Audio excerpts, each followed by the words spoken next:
Cumprimentamos a todos com a paz de nosso Senhor e Salvador Jesus Cristo. Estamos iniciando mais um EBD da TV. Eu sou o pastor Henrique, moro atualmente em Cajamar, São Paulo. Se você desejar nos convidar para estarmos aí, entre em contato conosco, estaremos aí com todo prazer. Se você deseja receber os slides que nós colocamos aqui e mais estudos escritos a respeito da lição, entre em contato conosco, eu envio para você semanalmente, tudo gratuitamente. Basta você entrar em contato conosco por esse WhatsApp, DDD 99, e o telefone é 991520454. É tudo gratuito, só te pedimos um favor, dê aí um like, um gostei, se inscreva em nosso canal. Isso vai nos ajudar a divulgar esse trabalho para outras pessoas também. Então não deixe para depois, vai lá agora, dê um clique lá no gostei, no like e se inscreva em nosso canal. Tudo gratuito. Nós estamos estudando neste trimestre nas revistas da CPAD Adultos com o tema A Santíssima Trindade, o Deus único revelado em três pessoas eternas. O comentarista da CPAD deste trimestre é o pastor Douglas Batista, que é pastor presidente ali da Assembleia de Deus Missão em Brasília, Distrito Federal. Já estudamos na lição 1 o mistério da Santíssima Trindade. Lição 2, o Deus Pai. Lição 3, o Pai enviou o Filho. Lição 4, a paternidade divina. E hoje vamos estudar aí a lição 5, o Deus Filho. Na lição de hoje vamos ver os seguintes tópicos e seguintes subtópicos. No tópico 1, a divindade do Filho. Subtópico 1, a concepção virginal de Jesus. Subtópico 2, a deidade absoluta do Filho. Subtópico 3, os atributos divinos de Jesus. Tópico 2, a centralidade do Deus Filho. Subtópico 1, a glória sobrenatural de Jesus. Subtópico 2, o testemunho da lei e dos profetas. Subtópico 3, a aprovação divina do Pai. Tópico 3, a missão redentora do Deus Filho. Subtópico 1, o Filho como revelação suprema. Subtópico 2, a exclusividade de Cristo na redenção. Subtópico 3, o aprendizado pela experiência. Vamos procurar então passar por todos esses tópicos e subtópicos, estudando essa maravilhosa lição. O texto áureo da lição está no Evangelho de Mateus, capítulo 17, versículo 5, parte B, que diz assim: Este é o meu Filho amado, em quem me comprazo, escutai-o. Então temos aí a declaração que o Pai faz a respeito do Filho. Ouve-se a voz de Deus falando. Em Marcos 9, 7, este é meu Filho amado, a ele ouvi. Em segunda epístola de Pedro, capítulo 1, versículo 17, já diz um pouco diferente, olha aí. Este é meu Filho amado, em quem me tenho comprazido. Então, este está indicando, é este, né? Olha aí. Então, está indicando para João Batista, né? Falando, identificando, esse é meu Filho amado. Em Lucas 9, 35, é igual ao que está escrito lá em Marcos. Este é o meu Filho amado, a ele ouvi. Em Mateus 17, 5, olha aí, já é aquilo que Pedro disse na sua segunda epístola, né? Este é o meu Filho amado, em quem eu tenho me comprazido. Escutai-o. Em Lucas 20, 13, Jesus falando uma parábola, né? Ele diz então que o dono da vinha disse: vou enviar o meu filho amado. Talvez vendo seja respeitado. Em Marcos 12, 6, diz: tendo ele, pois, ainda um seu filho amado, enviou-o. O importante é que Deus está dando testemunho do seu filho e uma voz do céu diz: este é meu filho, ou tu és meu filho. Então, quem diz é meu filho é porque é pai. E Deus dá testemunho de que ele tem prazer, alegria, felicidade neste filho. Verdade prática: Jesus Cristo, o Deus Filho, é a revelação plena do Pai, centro da revelação divina e um único mediador entre Deus e os homens. Então, o próprio Jesus disse: quem me vê a mim, vê o Pai. Eu e o Pai somos um. Então, veja só, Jesus está se declarando como filho unigênito do Pai, né, quando estava aqui na terra como homem, está dizendo que quem vê Jesus, o Filho, está vendo o próprio Pai. Jesus também diz que ele é quem revela o Pai às pessoas, né? A todos nós. Também ele diz, ninguém conhece o Filho, senão o Pai. Nem quem é o Pai, senão o Filho. E aquele a quem o Filho o quiser revelar. Então, olha só, Jesus está dizendo, só ele conhece o Pai, só o Pai o conhece, como Deus realmente, né? E ele diz que para alguém conhecer o Pai, Jesus tem que revelar o Pai. Ou seja, somente através de Jesus nós podemos conhecer. Jesus disse, eu sou o caminho e a verdade e a vida, e ninguém vem ao Pai, a não ser por mim.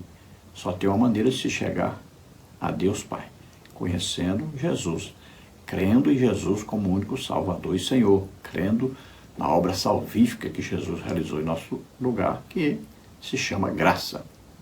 E Jesus dizendo, eu sou o caminho, a verdade e a vida, ninguém vem ao Pai a não ser por mim, está dizendo, eu sou o único caminho. Né? Se nós olharmos lá na primeira carta do apóstolo Paulo a Timóteo, capítulo 2, versículo 5, diz que só há um Deus e um só mediador entre Deus e os homens, Jesus Cristo.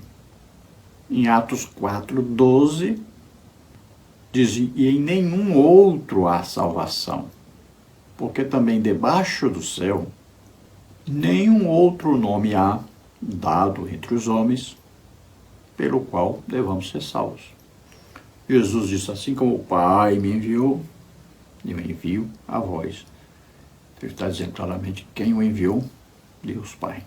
Então, tudo revela para nós que Jesus é Deus. Olha, João capítulo 1, né, diz, no princípio era o Verbo, e o Verbo era Deus. Está mostrando, falando a respeito de Jesus Cristo. Na transfiguração, nós vemos, né, Jesus ali mostrando como é no reino de Deus. Ele se revela como Deus, né? Ele é mostrado, demonstrado ali como Deus, um corpo glorioso. Em Hebreus capítulo 1, do versículo 1 ao versículo 3, diz que Deus está falando a todos nós através do seu Filho, né? Jesus estava na terra, estava então Deus falando através do seu Filho, chama Jesus de Filho. Diz que Jesus é o herdeiro de tudo, diz que Jesus é o resplendor da glória de Deus, é expressa a imagem de Deus, e diz que Jesus é quem sustenta todas as coisas. Revela ainda que Jesus purificou-nos dos nossos pecados. E ainda revela que Jesus está sentado à direita do Pai, né? No trono da glória. Não quer dizer que há 13 lugares lá, quer dizer que é um trono só, e ali está o Pai, o Filho e o Espírito Santo. E nós vamos ver no livro de Hebreus, né? Mostrando a superioridade de Jesus em relação a Moisés, em relação a Arão, em relação ao sacerdócio arônico, em relação aos anjos. No livro de Hebreus mostra para nós a superioridade de Jesus sobre todos os seres humanos e também sobre todos os seres celestiais. Em Filipenses 2, 9 a 11, nós vamos ver que Deus deu uma autoridade para Jesus que não deu para ninguém. Olha, Jesus diz, todo o poder me foi dado no céu e na terra. E aí em Filipenses diz que Deus o exaltou soberanamente. Ele deu um nome sobre todo nome. E diz que todo joelho se dobrará diante de Jesus.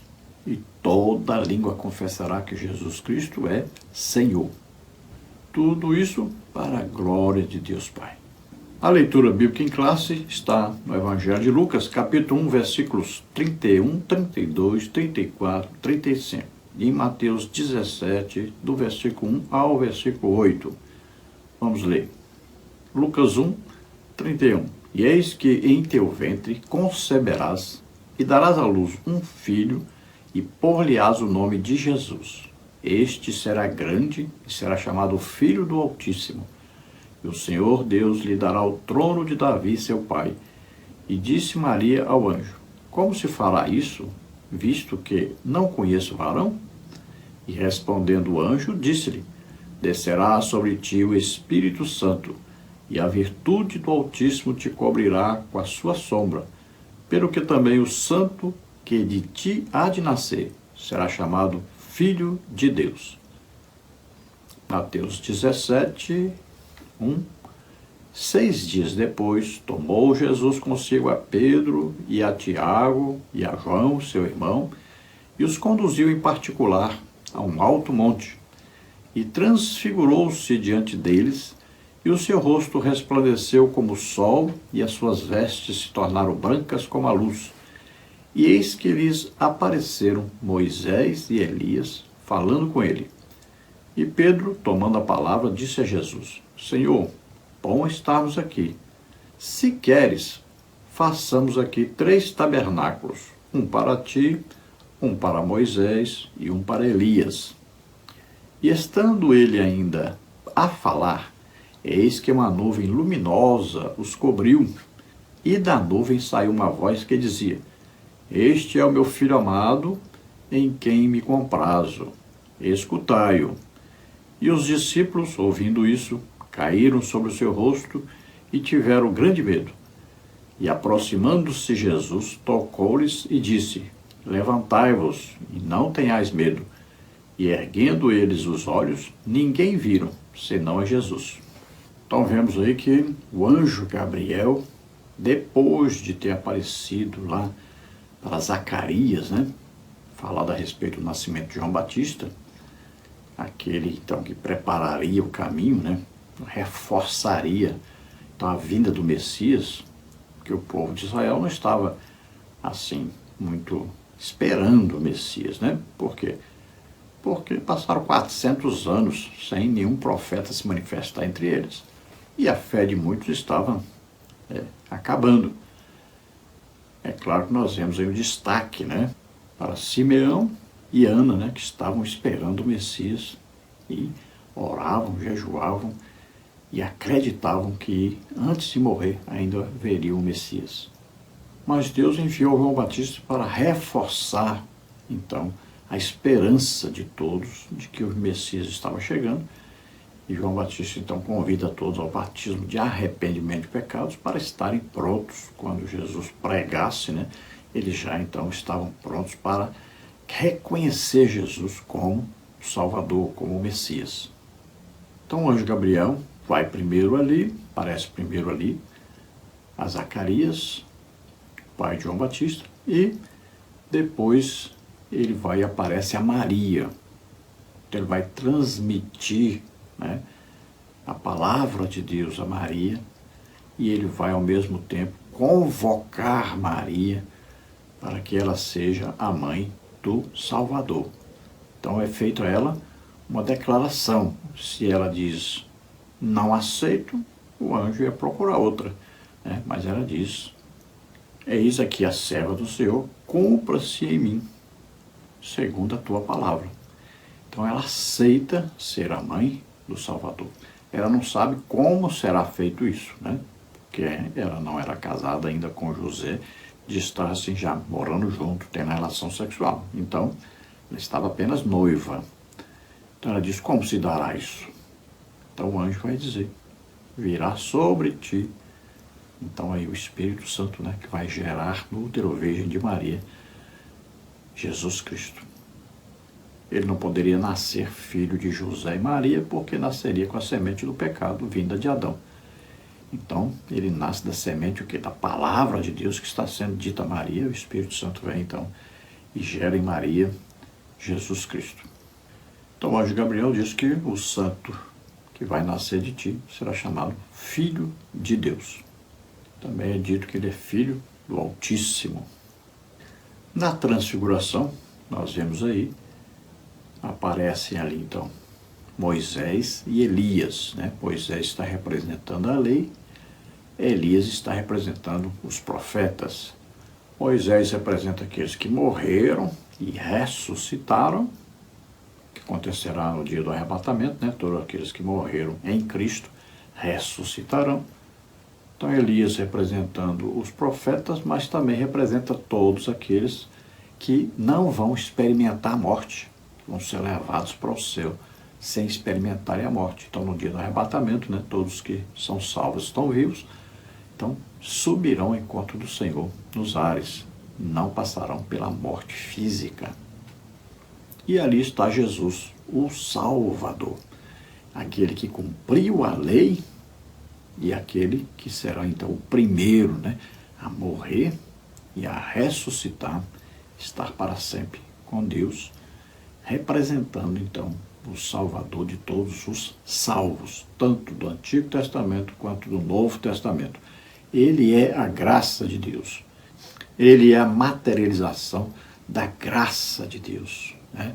Jesus é a graça de Deus porque ele realizou o plano salvífico.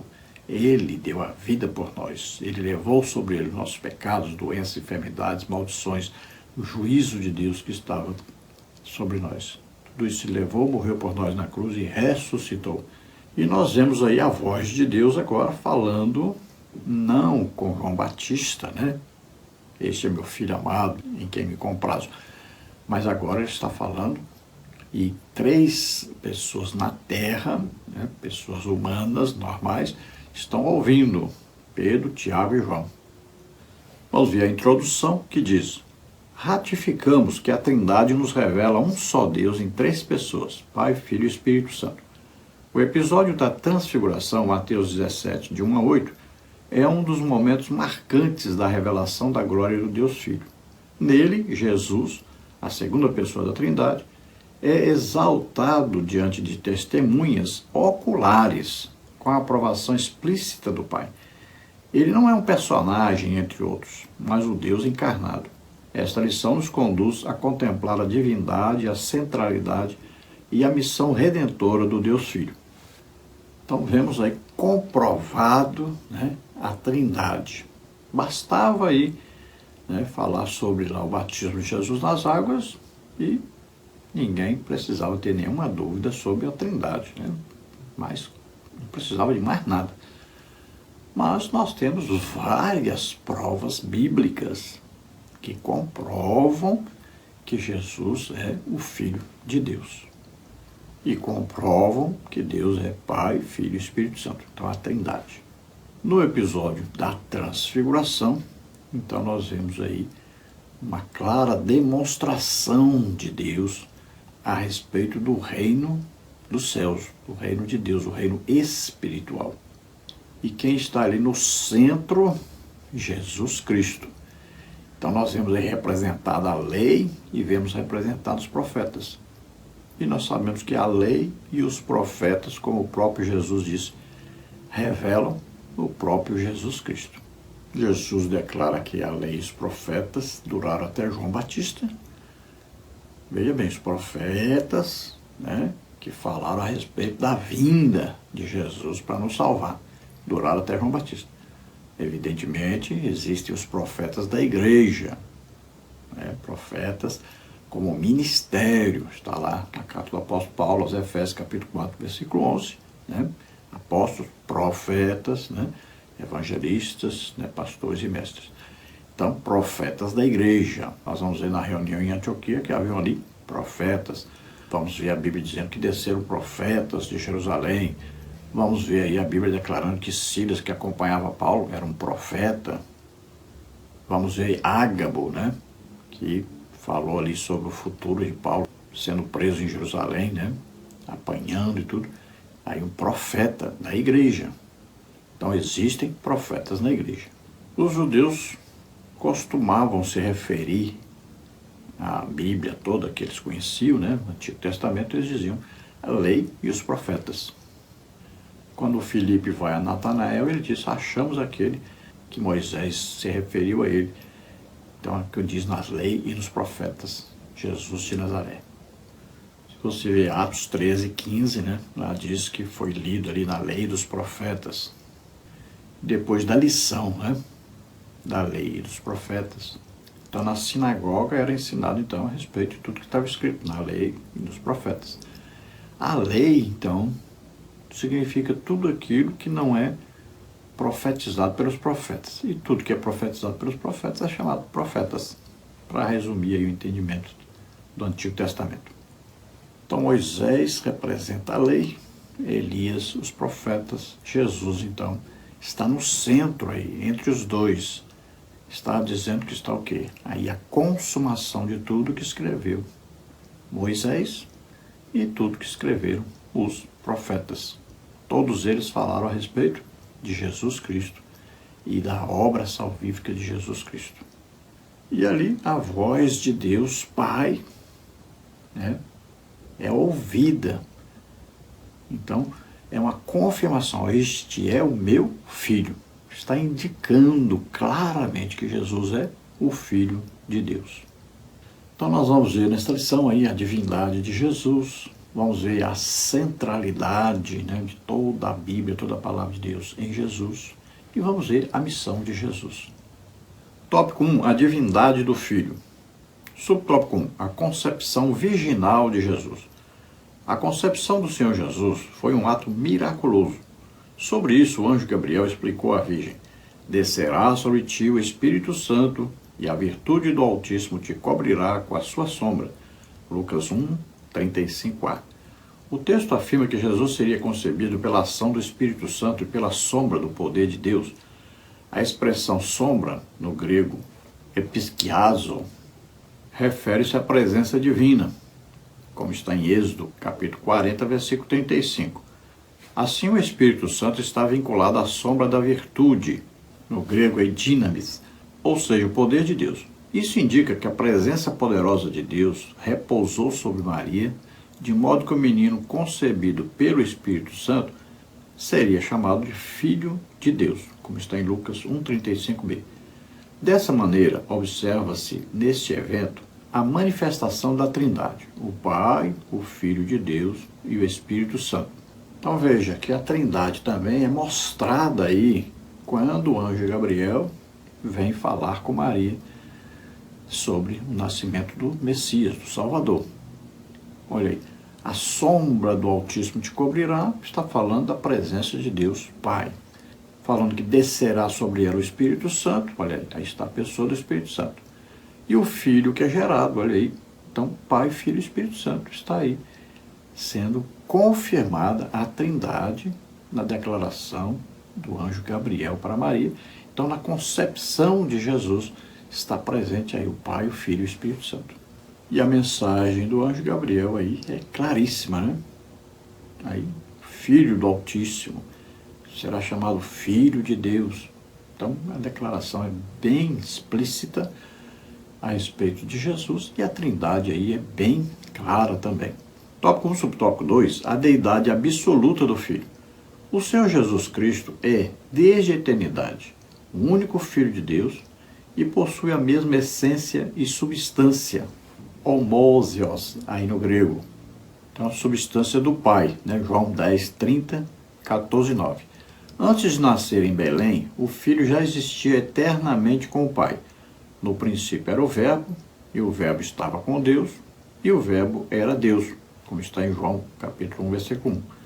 Ele é a segunda pessoa da Trindade e foi enviado pelo Pai ao mundo, 1 de João 4, 9. Ele se fez carne sem deixar de ser Deus, possuindo duas naturezas, a divina e a humana, unidas numa única pessoa, João 1,14, Filipenses 2, 6 a 11.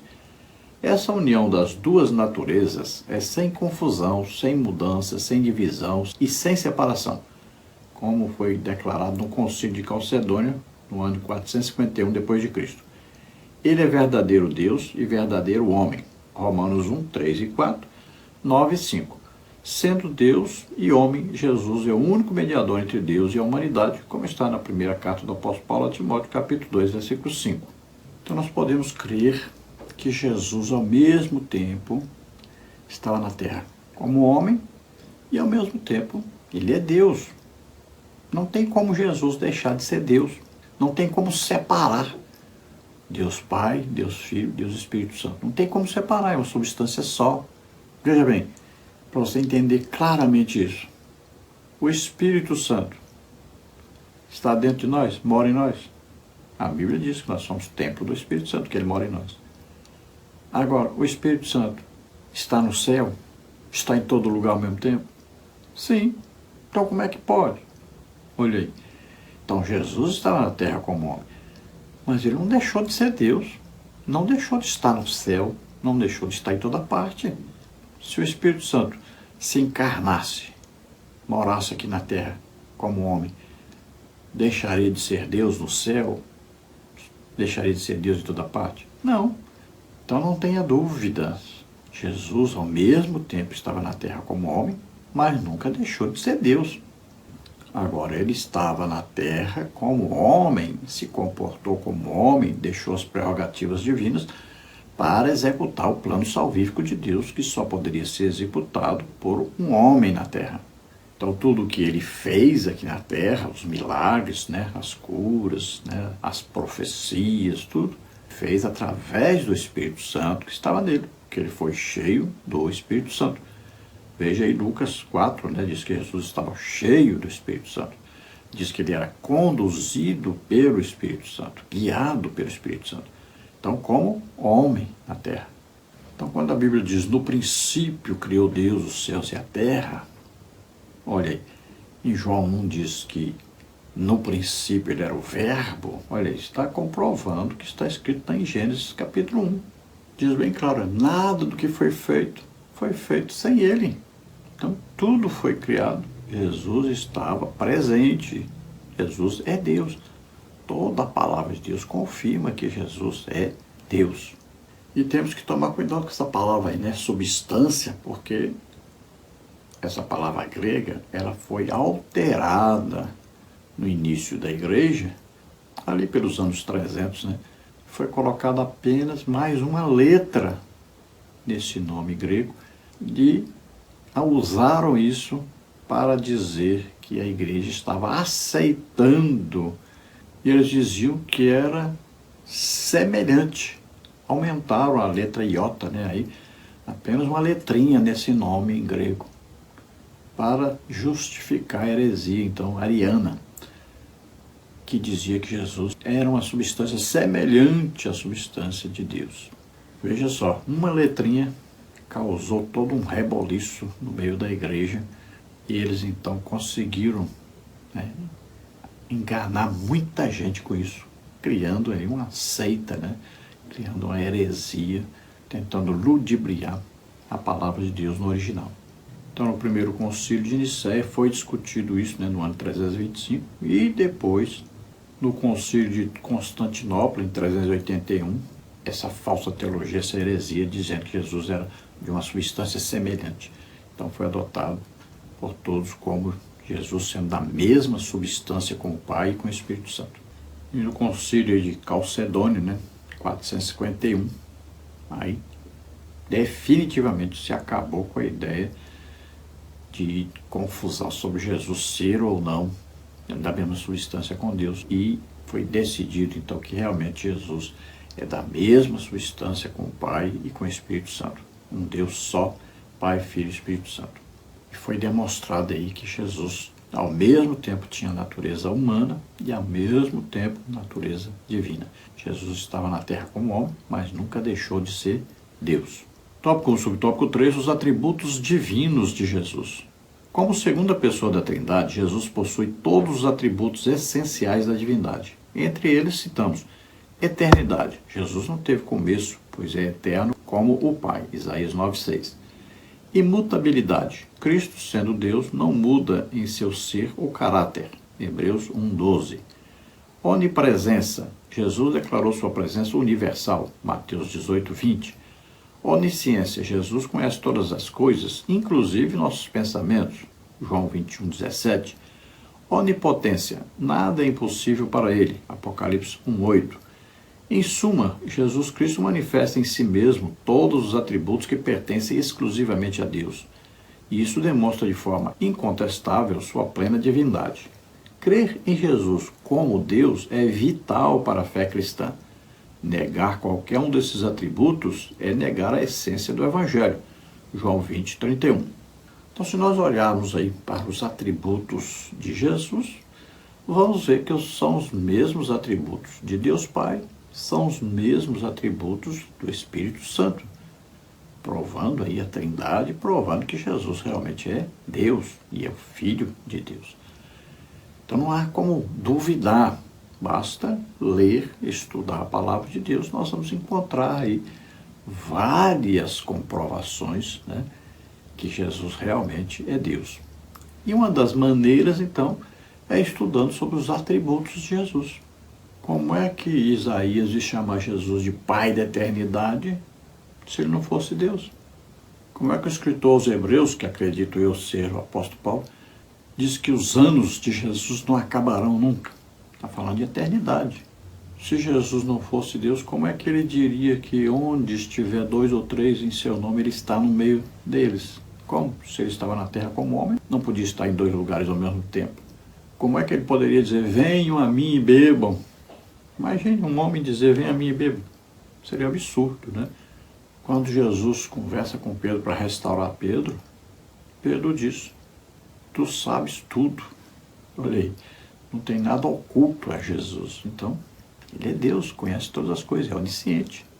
Quando João tem a revelação, né, no Apocalipse sobre Jesus, ali está vendo Jesus, e Jesus diz para ele, eu sou o alfa e o ômega, ou seja, o princípio e o fim, o que era e o que há de vir, o Todo-Poderoso. Olha aí, uma revelação que só pode ser dita a respeito de Deus. E olha, sem reconhecer Jesus como Filho de Deus, não há salvação para ninguém.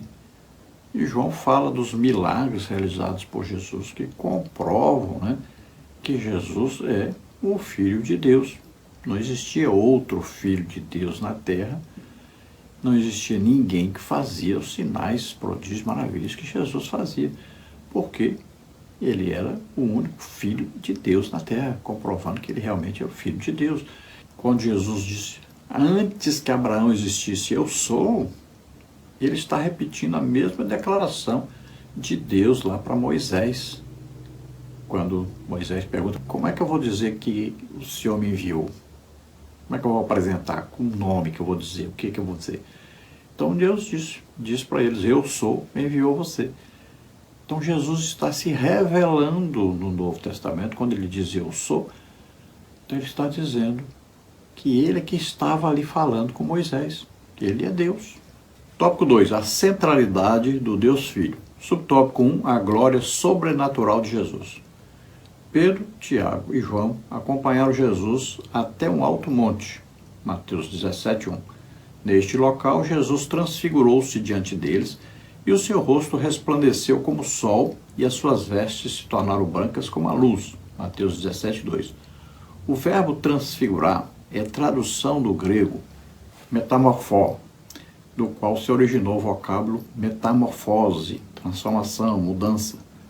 Na ocasião, Jesus revelou temporariamente a glória da sua natureza divina com aparência resplandecente. Um prólogo escatológico, um vislumbre do Cristo pós-ressurreto e glorificado, Apocalipse 1:6. Uma confirmação da união das duas naturezas de Cristo, humana e divina, duas naturezas em uma só pessoa, João 1:14.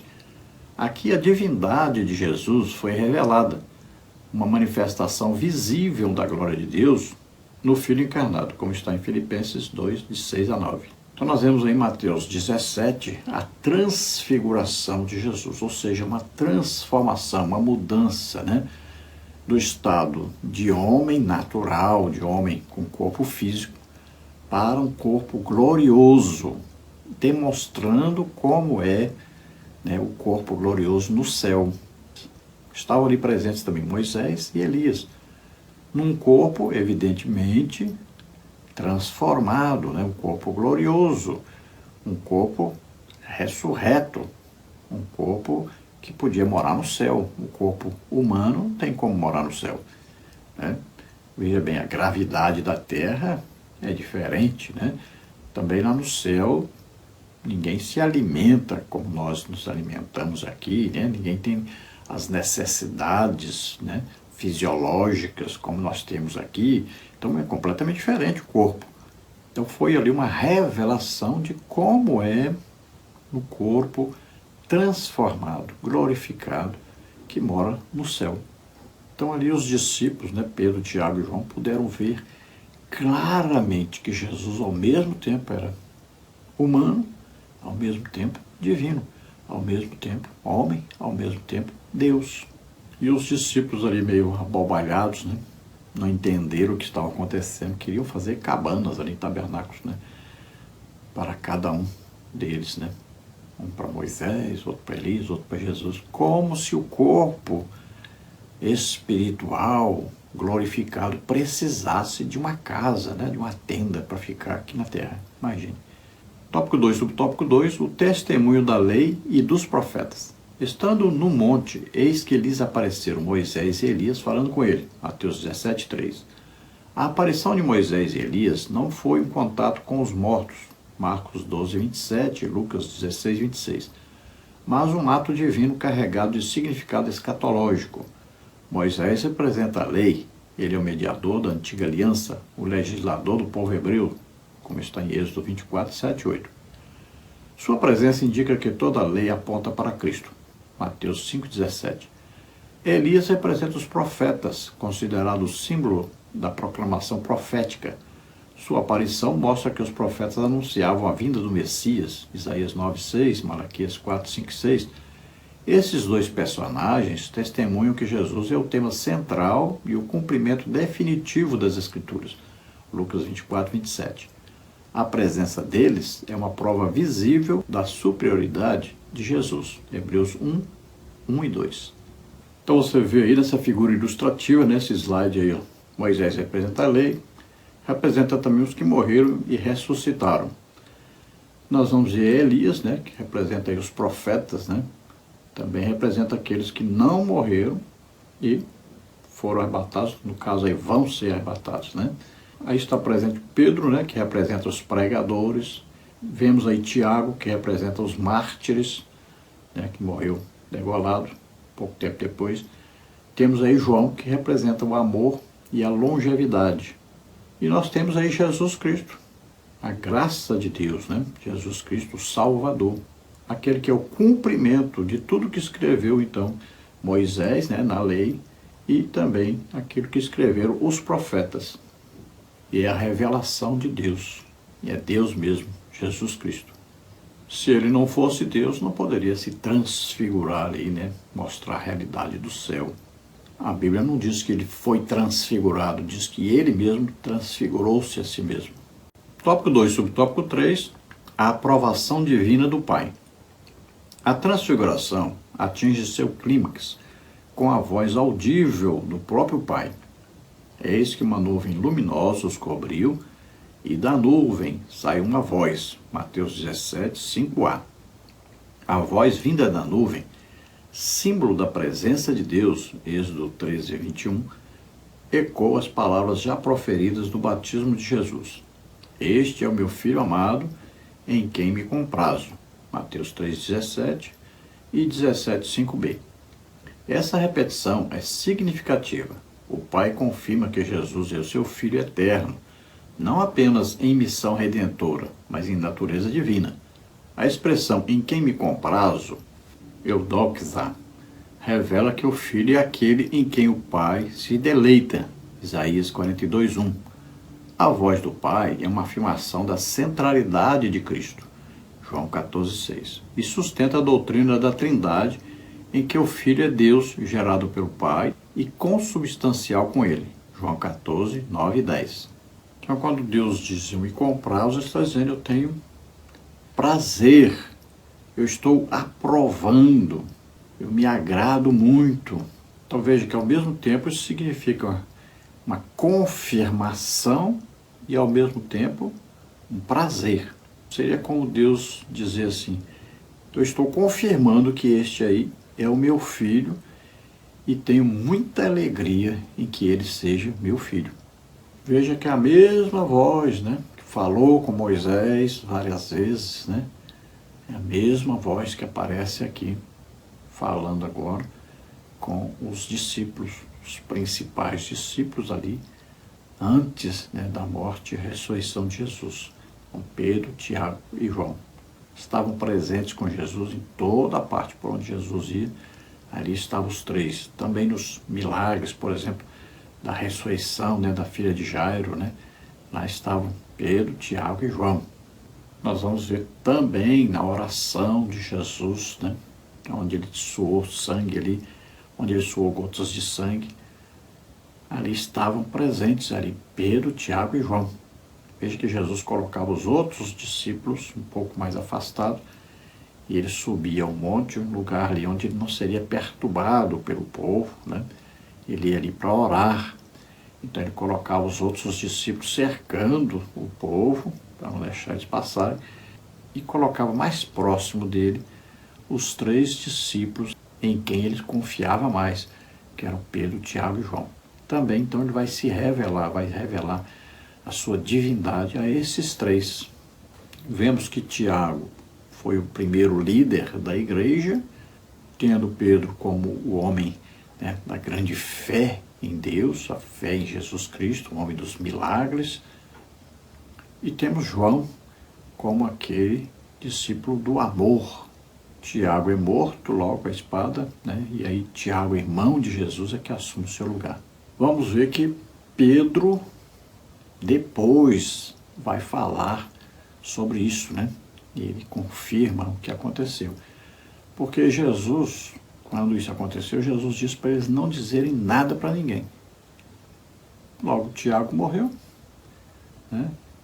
João fala assim, não diretamente sobre isso, mas Pedro fala diretamente sobre isso depois. Jesus havia dito para eles não falarem com ninguém antes da morte e ressurreição de Jesus a esse respeito, mas depois eles poderiam falar. Quando João fala que Jesus, né, habitou entre nós, ou seja, fez uma tenda, né, morou entre nós, ele pode estar se referindo exatamente sobre Jesus ter se transfigurado ali e Pedro querer fazer uma cabana para Jesus, né?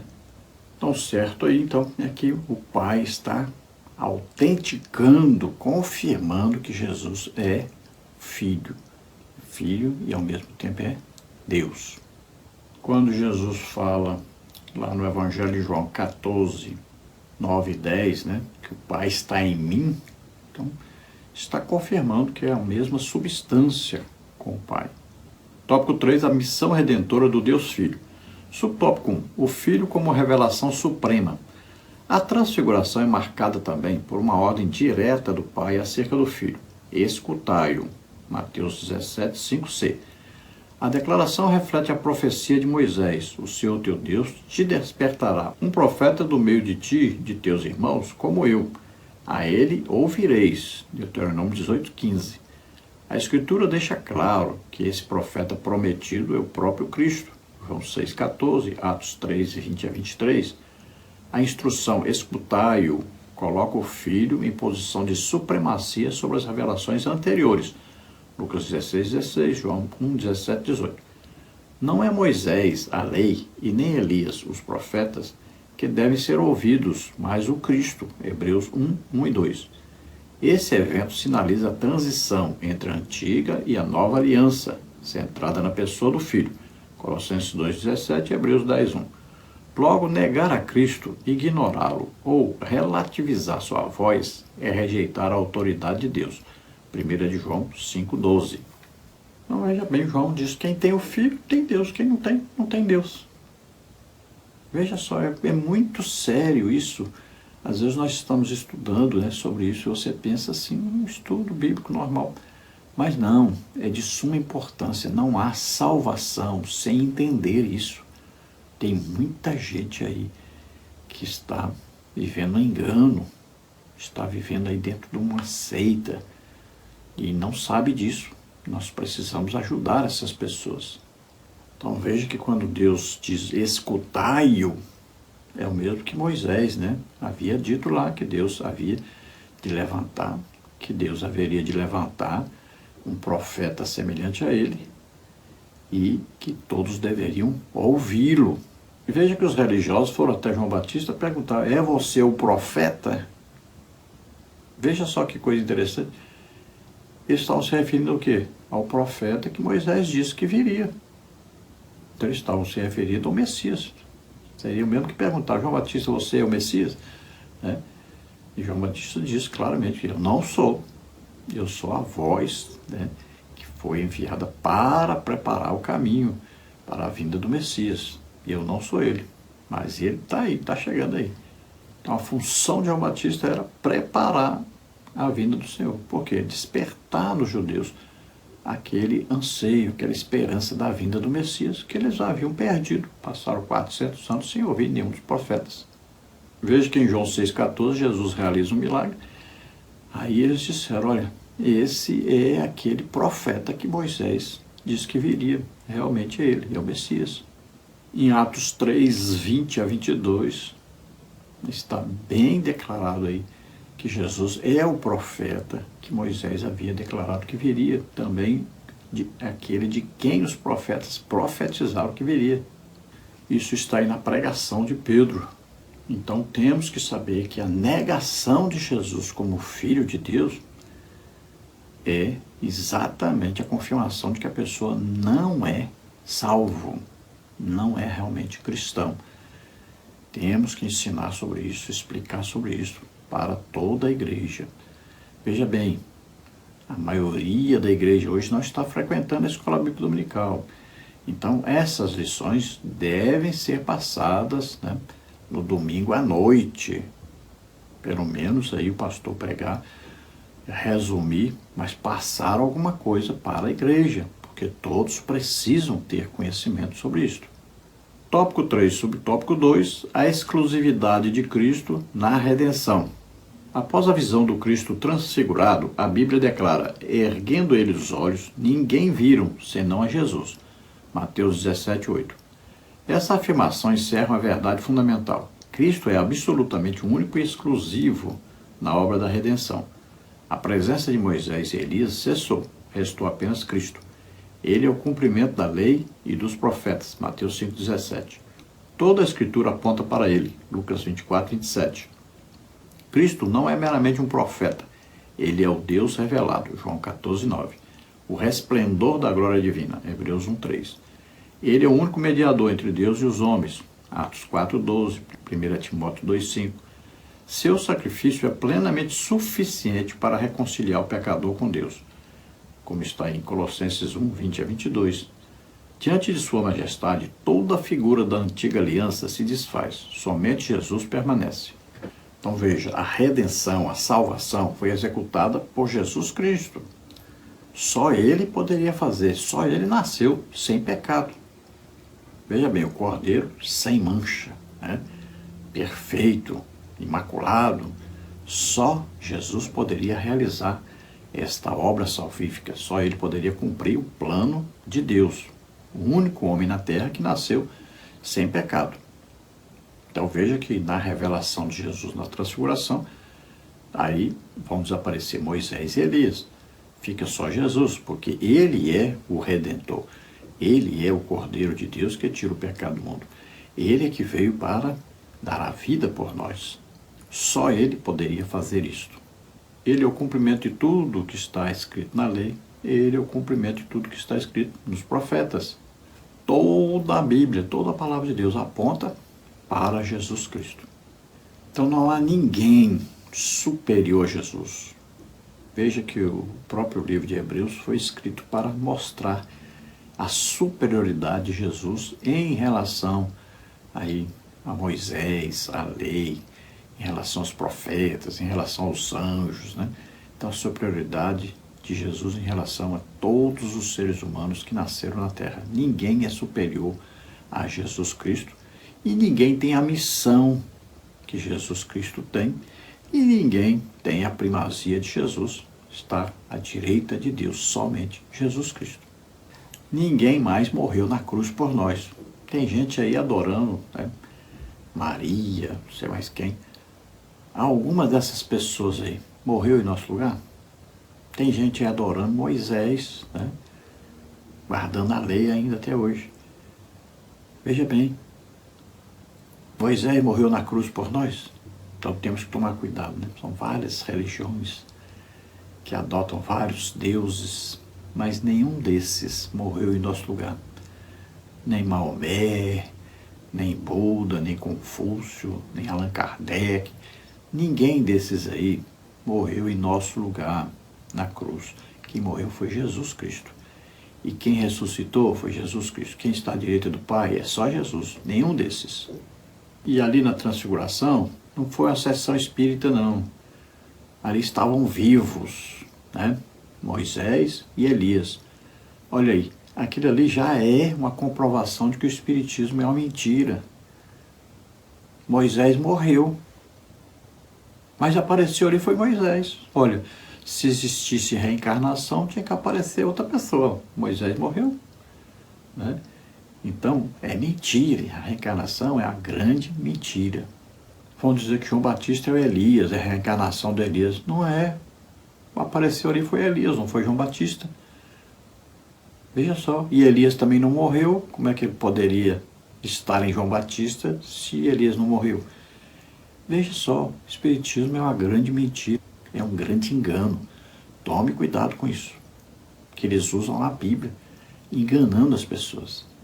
Tópico 3, subtópico 3, o aprendizado pela experiência. A revelação da glória do Cristo ressurreto foi também um evento pedagógico para os discípulos. A experiência os fortaleceu para o futuro sofrimento de Jesus. Mais tarde, Pedro reconheceu o episódio como evidência incontestável da majestade de Jesus. Mas nós mesmos vimos a sua majestade, quando da magnífica glória lhe foi dirigida a seguinte voz: Este é meu Filho amado, em quem me tenho comprazido. Segunda Epístola de Pedro, capítulo 1, versículos 16 e 17. A transfiguração, portanto, é o vislumbre do reino, prenúncio da ressurreição, antecipação da vitória final de Cristo e o anúncio de seu triunfo escatológico sobre a morte e todo o domínio. Hebreus 1, 8 a 12, Filipenses 2, 9 a 11. Diante dessa glória, somos chamados a contemplar e adorar a Cristo com fé e esperança. Hebreus 12, 2. Então veja bem, os discípulos, depois, eles se lembrariam disso e fortaleceria a fé deles. Eles viram Jesus na sua glória. Então, Jesus foi crucificado, morreu. Pois é, mas eles viram Jesus na sua glória. Então eles sabiam que Jesus ressuscitaria. Agora, mesmo assim tiveram dúvidas? Tiveram. Mesmo assim estavam na incredulidade? Estavam. Mas foram fortalecidos depois. Acreditaram, né? Tiveram aí a certeza, porque se lembraram. Pedro escreve sobre isso. Foi muito importante, tanto é que Pedro escreveu sobre isso. Foi muito importante para Pedro, porque ele tinha agora certeza, ele tinha visto antes Jesus já glorificado. Então ele tinha certeza que Jesus havia morrido e ressuscitado. Não imediatamente, mas depois, né? Então ele teve essa certeza. Veja que Pedro se tornou discípulo com maior fé. É o exemplo de um homem de grande fé. Foi um homem tremendamente usado por Jesus Cristo após a sua morte e ressurreição. Na pregação do Evangelho, nos sinais, prodígios, maravilhas, Pedro acreditava realmente que Jesus estava ali com ele e que Jesus realizava os mesmos milagres e ainda maiores milagres através dele. Veja que ele passava, as pessoas colocavam ali no caminho que Pedro passava para que até a sombra do Pedro batesse ali em cima de alguém e as pessoas eram curadas, né? Pedro ressuscitou Dorcas, olha só. Ele acreditava, Jesus está aqui, então Jesus continua. Jesus não ressuscitava antes? Continua ressuscitando. Jesus não curava todos antes, não fazia milagres? Continua fazendo agora através de mim, que está aqui comigo. E assim o apóstolo Paulo também. Como ele teve um encontro com Jesus, nós cremos, né, no Monte Horebe, na Arábia, né, após a sua conversão, cremos que Paulo pensava desse jeito também. E é assim que deve pensar todo servo de Deus. Todos aqueles que são usados em dons, acreditam realmente que o Espírito Santo mora em nós, é Deus morando em nós, Jesus mora aqui em nós. E ele continua pregando, ensinando, curando a todos, fazendo sinais, prodígios, maravilhas, do mesmo jeito.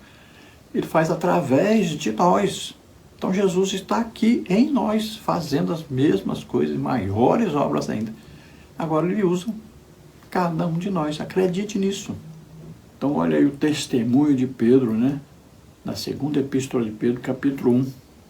Veja aí os versículos 16 e 17. Porque não vos fizemos saber a virtude e a vinda de nosso Senhor Jesus Cristo, seguindo fábulas artificialmente compostas, mas nós mesmos vimos a sua majestade, porquanto ele recebeu de Deus Pai honra e glória, quando da magnífica glória lhe foi dirigida a seguinte voz: Este é o meu Filho amado, em quem me tenho comprazido. Continuando, e ouvimos esta voz dirigida do céu, estando nós com ele no Monte Santo.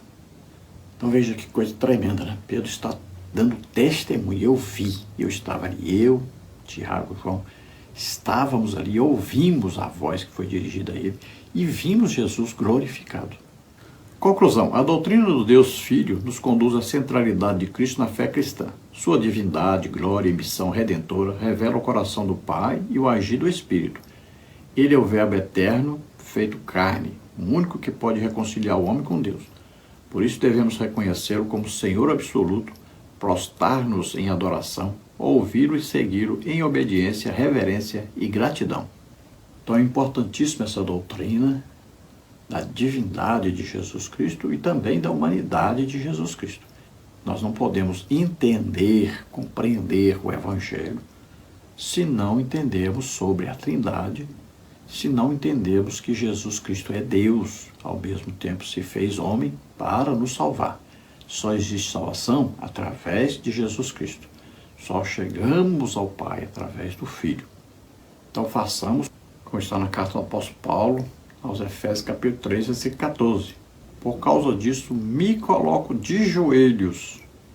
Vamos orar agora. Se você ouvindo esta palavra, você crê que Jesus Cristo, Filho de Deus, veio à terra, nasceu como homem, viveu como homem, levou sobre ele os nossos pecados, doenças, enfermidades, maldições, o juízo de Deus que estava sobre nós, morreu em nosso lugar na cruz e ressuscitou.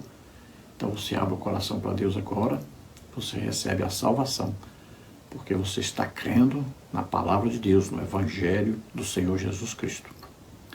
Vamos orar agora. Se você está doente ou está enfermo, creia. Jesus te cura agora. Ele já levou sobre ele nossos pecados, doenças e enfermidades. Também as maldições. Veja bem. Também o juízo de Deus. Ele já levou tudo isso. Creia. E ele levanta homens na terra. Dá dons aos homens para orar e as pessoas serem curadas. O que é dar dom? É exatamente Jesus mesmo nos usar para fazer aquilo que ele fazia antes aqui na terra como homem. E ele continua fazendo agora através de nós. Então creia e você recebe a sua cura agora. Vamos orar. Pai, em nome de Jesus, te apresentamos essas vidas que se chegam a ti. Ó, senhores, estão agora se arrependendo, pedindo perdão pelos seus pecados.